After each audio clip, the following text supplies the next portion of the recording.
We're going to continue with the one and only Ivan. This is part 10.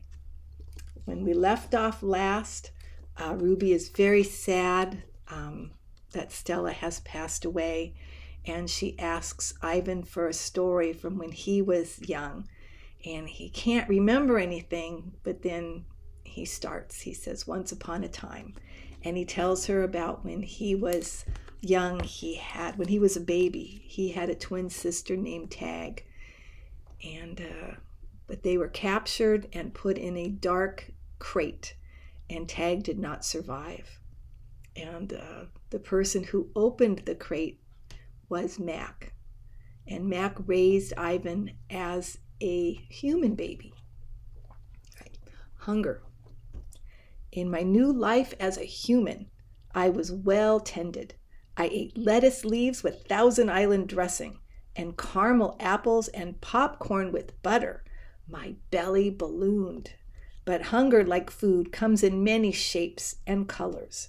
At night, lying alone in my poo pajamas, I felt hungry for the skilled touch of a grooming friend, for the cheerful grunts of a play fight, for the easy safety of my nearby troop, foraging through shadows. Remember what happened to Tag, I told myself. Don't think about the jungle. Still, sometimes I lay awake wishing for the warmth of another just like me, asleep in a night nest of tender prayer plant leaves. I like having sips of soda poured into my mouth like a bubbling waterfall, but every now and then I long to search for a tender stalk of arrowroot, to feel the tease of a mango just out of reach. Still life. One day Helen came home with something large and flat wrapped in brown paper. "Look what I bought today," she said excitedly as she tore off the paper. "A painting to go over the living room couch." "Fruit in a bowl," Max said with a shrug. "Big deal." "This is fine art. It's called the still life," Helen explained, "and I think it's lovely." I dashed over to examine the painting, marveling at the colors and shapes. "See," said Mac's wife, "Ivan likes it." Ivan likes to roll up poop and throw it at squirrels," Max says. I couldn't take my eyes off the apples and bananas and grapes in the picture. They looked so real, so inviting, so edible. I reached out to touch a grape, but Helen slapped my hand. "Bad boy, Ivan, don't touch." She jerked her thumb at Mac. "Honey, go get a hammer and a nail, would ya?" While Mac and Helen were busy in the living room, I wandered into the kitchen. A cake covered in thick chocolate frosting sat on the counter. I like cake, love it in fact, but it wasn't eating I was thinking about, it was painting. The frosting peaked and dipped like waves on a tiny pond. It looked rich and gooey, dark and smooth. It looked like mud.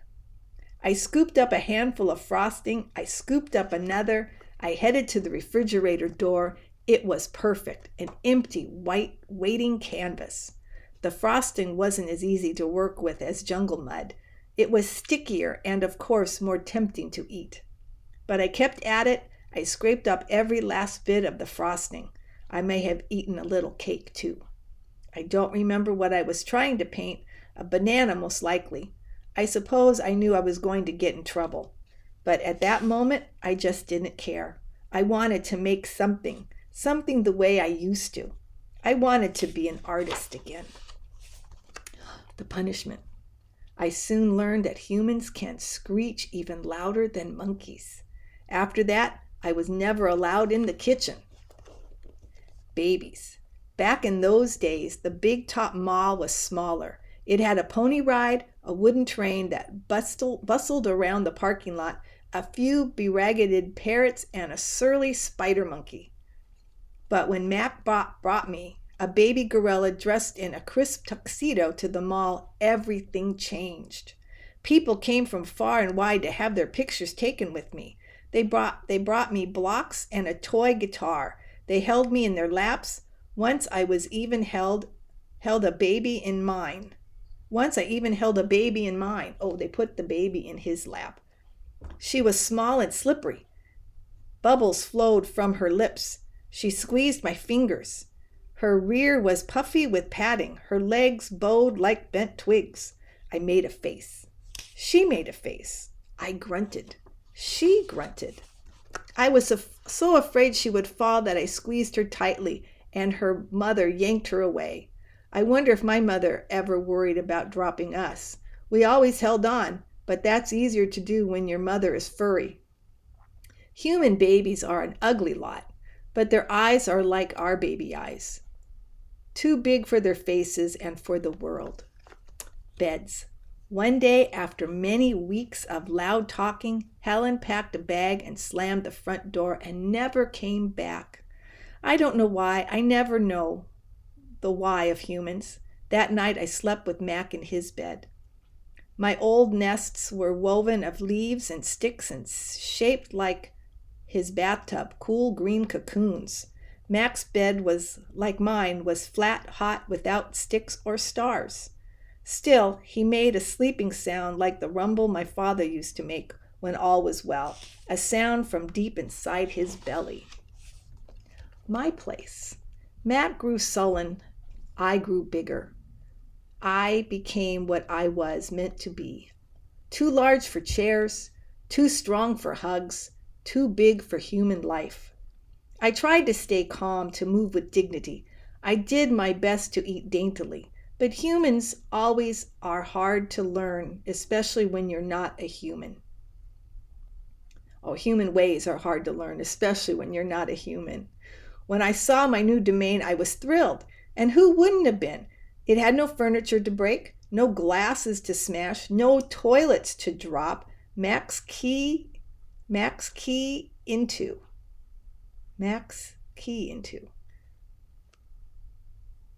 Oh, no toilets to drop Mac's key into. I even had a tire swing. I was relieved to have my own place. Somehow I didn't realize I'd be here quite so long. Now I drink Pepsi, eat old apples, and watch reruns on TV. But many days I forget what I'm supposed to be. Am I a human? Am I a gorilla? Humans have so many words, more than they truly need. They have no name for what I am. 9,876 days. Ruby is finally asleep. I watch her chest rise and fall. Bob, too, is snoring. But my mind is still racing. For perhaps the first time ever, I've been remembering. It's an odd story to remember, I have to admit. My story has a strange shape, a stunned being, an endless middle.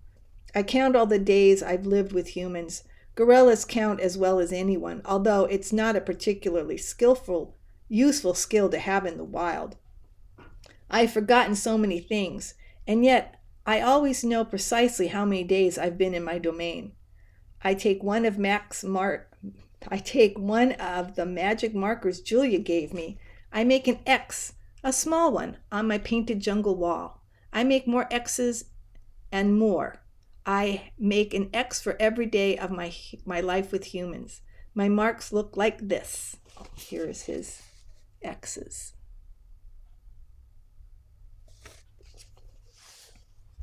The rest of my night, I mark the days, and when I am done, my walls look like this. Oh, I guess he marks up all his walls.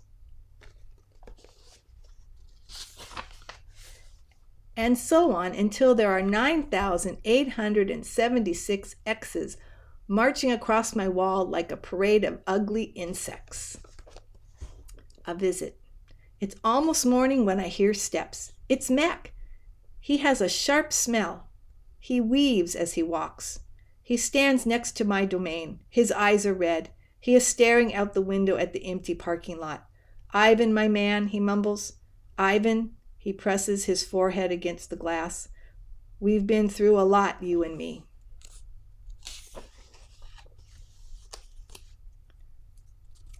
A new beginning. We don't see Mac for 2 days. When he returns, he doesn't talk about Stella. Mac says he is anxious to teach Ruby some tricks. He says the billboard is bringing in more visitors. He says it's time for a new beginning. All afternoon and into the evening, Mac works with Ruby. Ruby's feet are looped with rope so that she cannot run. A heavy chain hangs off her neck. Mac shows her Stella's ball, her pedestal, her stool. He introduces her to Snickers. When Ruby obeys Mac, he gives her a cube of sugar or a bit of dried apple. When she doesn't, he yells and kicks at the sawdust. When George and Julia arrive, Mac is still training Ruby. Julia sits on a bench and watches them. She draws a little, but mostly she keeps her eye on Ruby. Bob watches too. He's hiding in the corner of my domain under knot tag. It's raining outside, and Bob does not like damp feet. Ruby trudges behind Mac, her head drooping endlessly. They circle the ring. Sometimes Mac slaps her flank with his hand. Suddenly, Ruby jerks to a stop. Max pulls the chain hard, but Ruby refuses to move. Come on, Ruby, Mac. Mac is almost pleading. What is your problem? She's exhausted, I say to myself. That's the problem. Mac groans. Idiot elephant. Idiot human, Bob mutters. Walk, Ruby, I say, although I know she's too far away to hear me. Do what he says. Walk, Mac commands. Now. Ruby doesn't walk. She plops her rump on the sawdust floor. I think maybe she's tired, Julia says. Mac wipes his forehead with the back of his arm. Yeah, I know. We're all tired. He pushes Ruby to the heel with the heel of his boot. She ignores him. George looks over from the food court where he is wiping off tables. Mac, he yells, maybe you should call it a day. I'll close up. Mac yanks on Ruby's chain. She's as anchored as a tree trunk. He pulls harder and falls to his knees. That does it, Mac says. He brushes sawdust off his jeans. I am through playing around. Mac stomps off to his office. When he returns, he is carrying a long stick. The gleaming hook on its end is almost beautiful, like a sliver of moon. It's a claw stick. Mac pokes Ruby with the sharp point. Not hard, just a touch. I can tell he wants her to see how much it can hurt. I growl low in my throat. Ruby doesn't budge. She is a gray, unmoving boulder. She closes her eyes, and for a moment I wonder if she might have fallen asleep. I'm warning you, Mac says. He breathes out. He stares at the ceiling. Ruby makes a huffing sound. Fine, Mac says. You want to play it that way? He draws back the claw stick. No, Julia cries. I'm not going to hurt her, Mac says. I just wanted to get her attention. Bob snarls. Mac swings. The hook slices the air just a few inches above Ruby's head. See why you don't want to mess with me, Mac says. He draws back the claw stick again. Now move. Ruby jerks her head, flinging her trunk towards Mac. She makes a noise that sends the sawdust scattering. It makes my glass shiver. It is the most beautiful mad I have ever heard. Ruby's trunk slaps into Mac. I don't see exactly where she strikes him. Somewhere below his stomach, I think. I know he must be uncomfortable because Mac drops the claw stick and falls down on the ground and curls into a ball and howls like a baby. Direct hit, Bob says. Right, we're going to leave it there. This is the end of part 10 of The One and Only Ivan.